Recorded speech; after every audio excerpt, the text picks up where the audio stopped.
नमस्कार। आज की हमारी इस खास चर्चा में आपका स्वागत है। आज हम एक बेहद दिलचस्प विषय पर बात करने वाले हैं, धन का मनोविज्ञान, यानी साइकोलॉजी ऑफ मनी। अक्सर हमें लगता है ना कि पैसा बनाना सिर्फ गणित, फॉर्मूले और लंबी चौड़ी स्प्रेडशीट्स का खेल है। लेकिन आज के हमारे सोर्स मटेरियल से ये बिल्कुल साफ हो जाता है कि असली वेल्थ क्रिएशन असल में एक गहरा मनोवैज्ञानिक खेल है। ये पूरा का पूरा हमारे माइंडसेट पर निर्भर करता है, और सच मानिए यही बात इस पूरे टॉपिक को इतना मजेदार बनाती है। चलिए शुरू करते हैं। तो सबसे पहला और शायद सबसे चौंकाने वाला सवाल जो सामने आता है वो ये है कि आखिर बहुत ज्यादा समझदार लोग भी पैसों के मामले में बुरी तरह फेल क्यों हो जाते हैं। सुनने में थोड़ा अजीब लगता है ना, लेकिन कड़वी सच्चाई यही है कि हमारी बुद्धिमानी या आईक्यू हमें हमारे अपने कॉग्निटिव बायस यानी संज्ञानात्मक पूर्वाग्रहों से नहीं बचा पाती, बल्कि कई बार तो ये उन्हें और अच्छे से छिपा देती है। मोटी मोटी किताबें पढ़ने और दिन रात कड़ी मेहनत करने के बावजूद लोग बार बार वही पुरानी वित्तीय गलतियां दोहराते हैं, क्योंकि हमारी भावनाएं बड़ी ही खामोशी से हमारे लॉजिक यानी हमारे तर्क पर हावी हो जाती हैं। तो आइए इसी बात से जुड़ते हुए हम अपने पहले बड़े विषय की ओर बढ़ते हैं, तर्क का भ्रम यानी इल्यूजन ऑफ लॉजिक, जहां भावनाएं हमारे तर्कों को पूरी तरह से किनारे कर देती हैं। जरा इस फर्क को समझने की कोशिश करते हैं। एक तरफ होती है स्प्रेडशीट, जो पूरी तरह से तार्किक, भावनाहीन और एकदम ऑप्टिमाइज्ड होती है, कंप्यूटर को कोई फर्क नहीं पड़ता। और दूसरी तरफ होता है इंसान, जो जज्बाती है, अक्सर तनाव से घिरा रहता है और दूसरों से अपनी तुलना करने की आदत रखता है। हम लोग अक्सर रोबोट या मशीनों की तरह अपने फाइनेंस की प्लानिंग करते हैं, लेकिन जैसे ही रियल लाइफ का स्ट्रेस और चुनौतियां सामने आती हैं, तो वो एकदम परफेक्ट दिखने वाली वित्तीय योजनाएं ताश के पत्तों की तरह बिखर जाती हैं। और यहीं से जन्म होता है एक बहुत ही दिलचस्प मानवीय स्वभाव का, जिसे इतिहास के अंत का भ्रम या एंड ऑफ हिस्ट्री इल्यूजन कहते हैं। इंसान इस बात का अंदाजा लगाने में हमेशा मात खा जाता है कि आने वाले 10 सालों में उसके लक्ष्य और उसकी प्राथमिकताएं कितनी ज्यादा बदल जाएंगी। आज हम जो हैं बस उसी के आधार पर बड़े ही कॉन्फिडेंस के साथ लंबे लंबे प्लान बना लेते हैं, और ये बिल्कुल भूल जाते हैं कि जिंदगी में आगे जो घटनाएं घटेंगी वो निश्चित रूप से हमारी भविष्य की इच्छाओं को पूरी तरह से बदल कर रख देंगी। इसी बात को लेखक मॉर्गन हाउसल ने बहुत ही खूबसूरती से समझाया है। उनका कहना है कि पूरी तरह से तार्किक होने की कोशिश करने के बजाय काफी हद तक समझदार होना ज्यादा बेहतर काम करता है, क्योंकि 100% तार्किक योजनाएं उस वक्त धरी के धरी रह जाती हैं जब मानवीय भावनाएं बीच में आती हैं। इसलिए एक समझदार, प्रैक्टिकल और टिकाऊ फाइनेंशियल अप्रोच हमेशा एक बहुत ज्यादा कठोर और ठंडे लॉजिक से ज्यादा लंबे समय तक टिकती है। चलिए अब आगे बढ़ते हैं अपने दूसरे अहम विषय की तरफ, अहंकार का जाल, यानी सोशल स्टेटस और रुतबे की वो कभी न खत्म होने वाली तलाश जो चुपचाप हमारी संपत्ति को खा जाती है।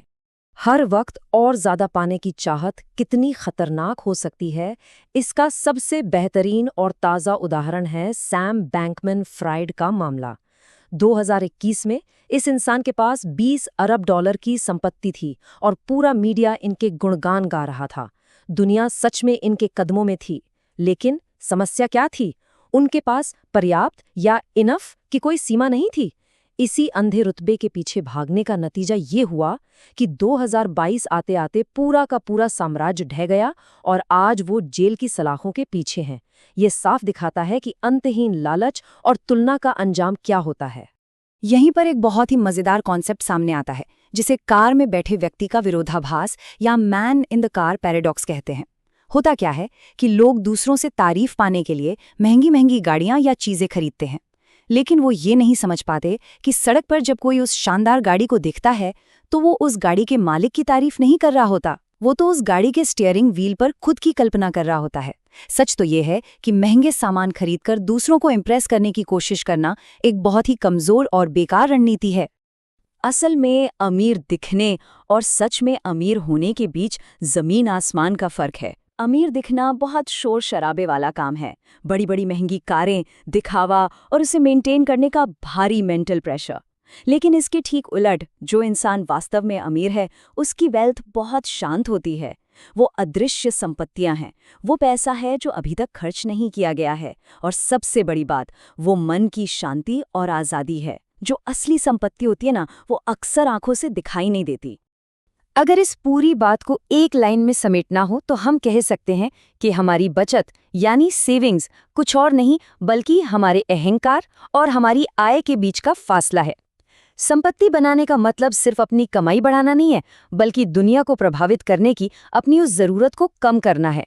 क्योंकि जब हमारी इनकम के साथ साथ हमारा ईगो भी बढ़ने लगता है तो देखते ही देखते सारी सेविंग्स हवा हो जाती हैं। अब हम आते हैं आज के तीसरे बड़े विषय पर, अस्तित्व का खेल यानी सर्वाइवल गेम। इसमें हम भाग्य, जोखिम और उस मेंटल टफनेस की बात करेंगे जो इस गेम में टिके रहने के लिए जरूरी है। इसे समझने के लिए बिल गेट्स और उनके बचपन के दोस्त केंट इवांस की कहानी बहुत सटीक बैठती है। दोनों ही असाधारण रूप से होशियार थे। एक तरफ बिल गेट्स को अपने स्कूल के दिनों में कंप्यूटर तक पहुंचने का एक दुर्लभ मौका मिला। इसे आप 10 लाख में से एक लकी चांस कह सकते हैं। वहीं दूसरी तरफ केंट इवांस को एक बहुत ही दुखद दुर्घटना का शिकार होना पड़ा, जो 10 लाख में से एक दुर्लभ जोखिम था।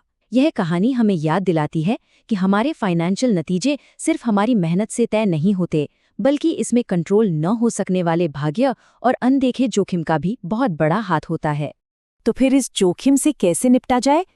इसके लिए हमें अपने सोचने के तरीके में एक बड़ा बदलाव लाना होगा। इस कॉन्सेप्ट को अस्थिरता शुल्क या वॉलेटिलिटी फी कहा जाता है।